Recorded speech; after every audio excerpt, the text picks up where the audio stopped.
People have said the biggest problem with RWBY Volume 1 was the lack of a plot.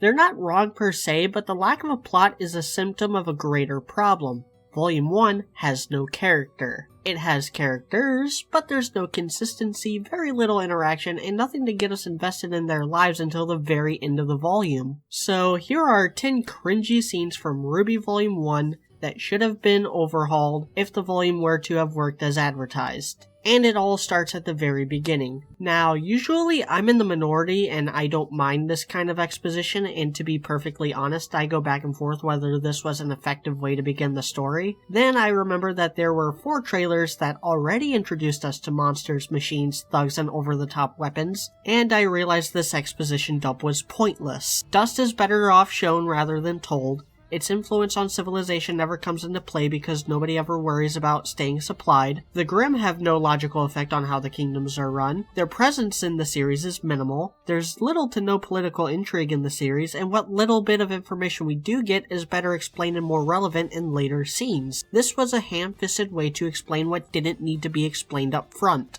The second scene I'm going to mention is Weiss's introduction. It's simply false advertising. She might as well be a completely different character than the one we were introduced to in the character trailer. And this whiplash in characterization could have been remedied if it didn't take 4 volumes to finally find out what her deal is. And that's another example of something I've mentioned in the past and will mention again in a few minutes. The emphasis throughout this volume is almost always on the wrong character. The next awful bit is the locker room scene. The sequence is just pure, concentrated cringe. This is when Volume 1 turns so bad it kinda loops around to being good again. If Jean vomiting and Weiss acting like a bitch didn't raise red flags, this surely should have. The forced love triangles, awkward jokes, and the stagnant animation emphasizing a scene full of characters we have no reason to care about makes this the most perfect cringe scene in Volume 1. The fourth scene I want to talk about is everything leading up to the Grimm fight in Players and Pieces. I have seen this dozens of times and I still can't figure out what the hell was going through the creators' heads. It's like Monty made the scene after a 3-day Mountain Dew bender, fired the scene out of a shotgun to see what would stick, and tried tying it all together with dental floss. RWBY and Weiss wind up on a Nevermore off-screen. Pyrrha gets dropped like a sack of potatoes. Weiss has a big speech to RWBY while a Deathstalker tries breaking out of the ice just a few feet away and nobody does anything about it.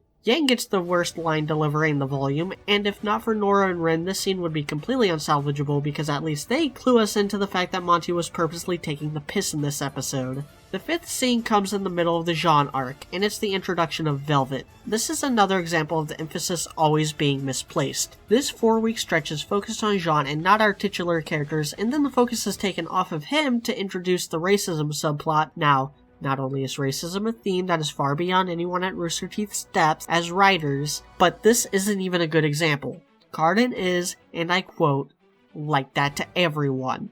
I also find it hilarious that Carden gets away with acting like this in a school meant to train humanities defenders in front of someone who claims to be there for social justice, someone who claims to be there to help people, someone who claims to be there for honor, the same man who appointed Lionheart to Haven Academy because of affirmative action, Velvet's non-existent team, and pretty much the rest of the cast. The sixth scene is Jean's breakdown on the balcony that leads to him getting blackmailed by Carden. One of my smaller complaints with the first 2 volumes is that the writers treat Beacon like a high school when everyone there, aside from RWBY, is college-aged, and Jean in this volume has a subplot that would only ever work in a high school setting, and even then it's been done to death. He also makes no sense. He knows he's weak, yet he tries doing everything himself, yet he also doesn't try to do anything. Bravado, laziness, and incompetence are 3 character traits that never work well together, especially when you're trying to get the audience to care about the character. And this scene single-handedly destroys Jean's potential as a supporting character, and the damage can still be felt to this day.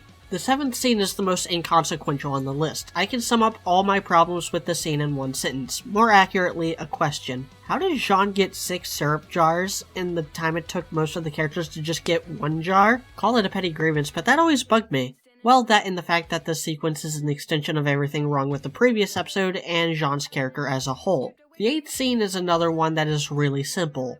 Weiss just out of nowhere starts being portrayed as a racist. Why? It doesn't actually do anything and it gets dropped by the time Volume 2 starts. I'd be fine with this aspect of her character, especially since later in the episode we find out why she's that way, but they couldn't give us a hint Like, seriously, just have her roll her eyes when everyone is not doing anything to help Velvet. Hell, how cool would it have been if Blake talks a big game and then Weiss calls her out for standing aside while Cardin bullied Velvet? If that happened, neither scene would have made this list. Blake and Weiss are supposed to be our window into the race relations, and neither one of them do anything during the only scene in the entire series that can be remotely construed as racist. The 9th scene is Blake's backstory. There are a few things wrong with it. First off, there's no reason for her to open up to Sun about this when she's spent the entire semester with Team RWBY. Second, there's no reason for her to omit important information like her father being the previous leader. 3. This scene is a victim of retcons, namely the silhouette of the White Fang leaders looking nothing like Sienna Khan. Lastly, going back to Sun, he already said he knew about the White Fang, so why did Blake explain what he probably already knows? She should have just said that she used to be a member but left because of the new leader. Again, emphasis is on the overall events that all the characters would surely know about, and almost no emphasis on how it affected Blake growing up, or what all this means to her. And to cap off this mess, I still think it was a dumb move to make the first big character arc for Team RWBY center around the one character who's supposed to be mysterious. Because by the time the volume ends, the only member of Team RWBY we know anything about is the only member we shouldn't know much about. And the final insult in the volume, every single thing wrong with the first 10 to 16 episodes depending on how you slice it, and the biggest flaw in the entire series as a whole, there is no team in RWBY.